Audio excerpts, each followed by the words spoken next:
దావీదు కీర్తన 119, 105. నీ వాక్యము నా పాదములకు దీపమును, నా త్రోవకు వెలుగయ్యున్నది.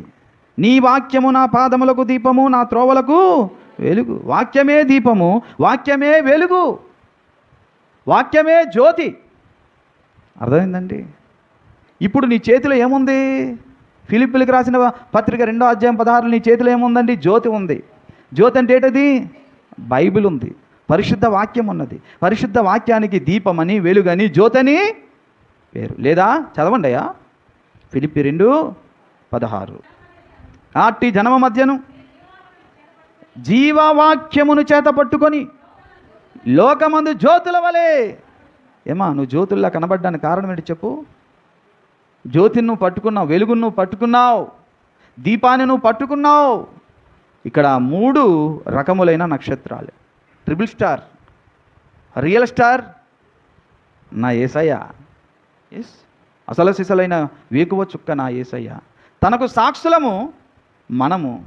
మనల్ని నడిపించేటటువంటి అసలు సిసలైనటువంటి నక్షత్రము వాక్యము.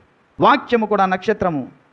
యేసును గూర్చి సాక్ష్యం ఇచ్చి సువార్త ప్రకటించి అనేకులను యేసు వైపు, పరిశుద్ధత వైపు, రక్షణ వైపు, సత్యం వైపు నడిపించిన వాళ్ళందరూ కూడా నక్షత్రాలుగా మారిపోతున్నారు. అర్థమైందండి? నువ్వు నక్షత్రంగా మారితే నీలో సంభవించేదేటో తెలుసా? నువ్వు నక్షత్రంగా మారావో లేదో నీకు ఎలా అర్థమవుతుందో తెలుసా?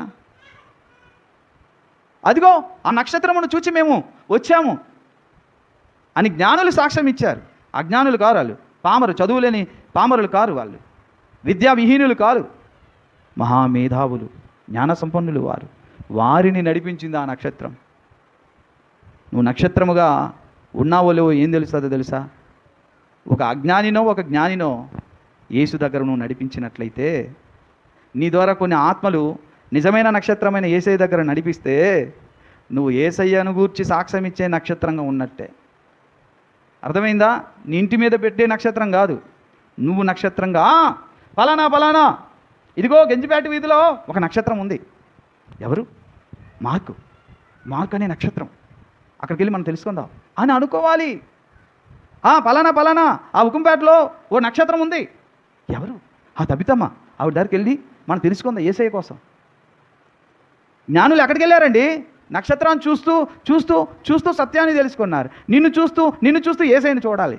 అంటే నువ్వు యేసయ్యకు సాక్షిగా ఉండాలి, యేసయ్య యొద్దకు నడిపించాలి. అప్పుడే నువ్వు నక్షత్రాన్ని అవుతావు.